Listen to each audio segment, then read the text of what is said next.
السلام علیکم ورحمۃ اللہ وبرکاتہ۔ قرآنی قاعدے کے سبق نمبر 1 کے تیسرے حصے میں خوش آمدید۔ پچھلے اسباق میں ہم نے شروع کے 8 حروف سیکھے تھے۔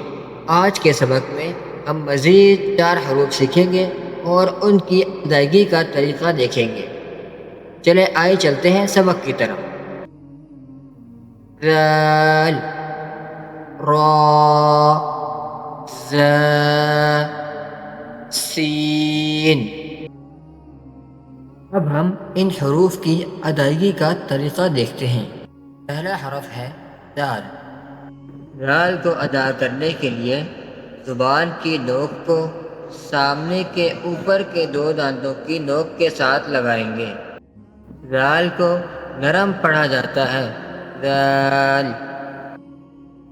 آئیے اب ہم اگلے حروف کی ادائیگی کا طریقہ دیکھتے ہیں۔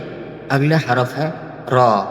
را کو ادا کرنے کے لیے زبان کے کنارے اور پشت کو اوپر کے سامنے کے 4 دانتوں کے مسوڑوں کے ساتھ لگائیں گے۔ آئیے اب ہم اگلے حروف کی ادائیگی کا طریقہ دیکھتے ہیں۔ ز۔ ز کو ادا کرنے کے لیے زبان کے سرے کو سامنے کے نیچے والے 2 دانتوں کے ساتھ اور کچھ حصہ اوپر کے آگے والے 2 دانتوں کے ساتھ لگائیں گے، ز۔ آئیے اب ہم اگلے حروف کی ادائیگی کا طریقہ دیکھتے ہیں۔ سین۔ سین کو ادا کرنے کے لیے بھی زبان کے سرے اور سامنے کے نیچے والے 2 دانتوں کے کنارے اور کچھ حصہ اوپر کے آگے والے 2 دانتوں کے ساتھ لگائیں گے۔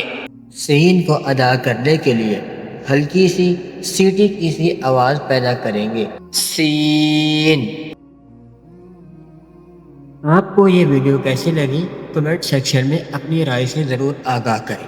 اگر آپ اس کے علاوہ کوئی اور قرآنی قاعدے، قرآن، تجوید، عربی سے متعلق کوئی بھی کسی قسم کی ویڈیو دیکھنا چاہتے ہیں تو اپنی رائے سے ضرور آگاہ کریں۔ چینل کو سبسکرائب کرنا مت بھولیں۔ ویڈیو کو لائک کر کے ہماری حوصلہ افزائی کریں۔ شکریہ۔